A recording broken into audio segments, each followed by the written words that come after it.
Ó, o presidente Jair Bolsonaro, do PL, ele acionou o STF, que é o Supremo Tribunal Federal, contra o presidente eleito, Luiz Inácio Lula da Silva, e também a presidente nacional do PT, Gleisi Hoffmann.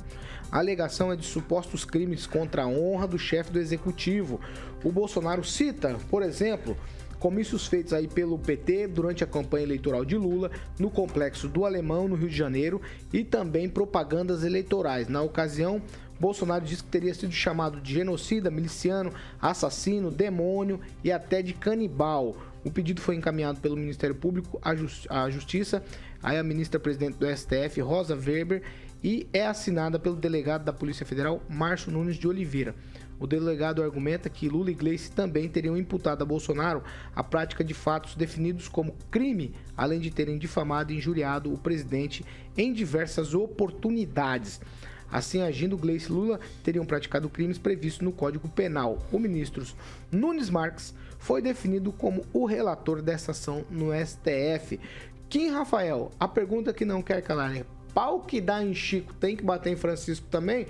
Porque na campanha eleitoral todo mundo ficou proibido de falar algumas palavras com relação ao Lula. A regra é clara, né? Se vale para um, obviamente é que a lei ela precisa valer para todos, né? Não é para um nem para o outro, é para todos.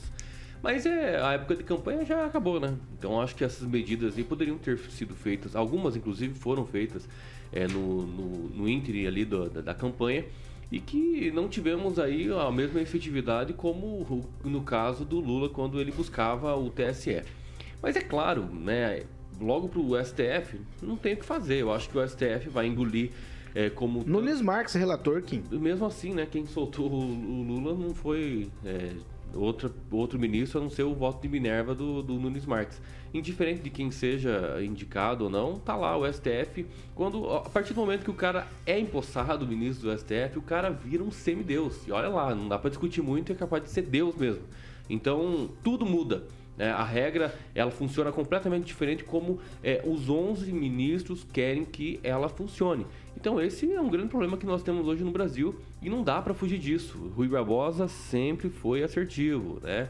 Contra aí uma ditadura do judiciário é difícil, né? Porque nós não sabemos para quem recorrer depois do Supremo Tribunal Federal. Vamos lá, Kim. Pro Vaticano? Rigon, 1 minuto.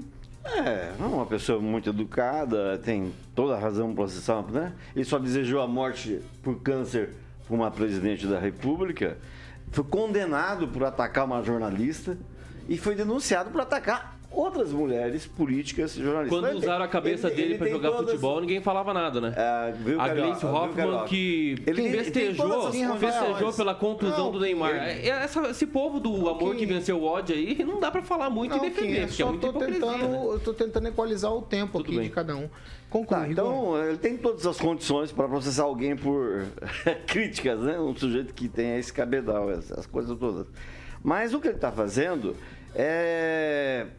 basta ver a manchete da Folha de São Paulo de hoje, né? Os pobres estão se endividando, uma pesquisa publicada hoje na Folha de São Paulo, se endividando para comprar comida e cesta básica. E foi esse pessoal que votou contra ele, né? Não foi o pessoal que... Não. Então ele está tentando desviar o assunto do buraco, do tamanho da quebra que ele vai deixar no país. Então vai ser preciso 2023. Imagino que vai ser um ano muito difícil, porque... Vai, Rigon.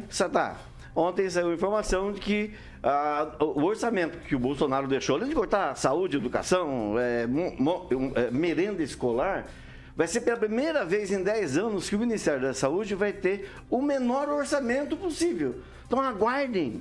Como é que vai ser o orçamento, o tratamento de saúde do ano que vem? Vamos lá. E o cara preocupado de desviar a atenção disso. Fernando Tupan, você não fala disso. Fernando Tupan, 1 minuto para você.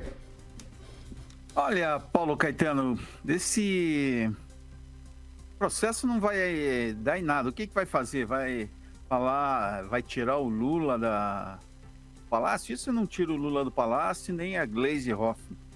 Mas eu vou falar uma coisa assim, o Lula, você deveria pensar o que o PT fez pelo Brasil entre 2003 e 2016, quando a presidente Dilma sofreu o impeachment em maio de 2016. A gente tem que pensar o que eles fizeram.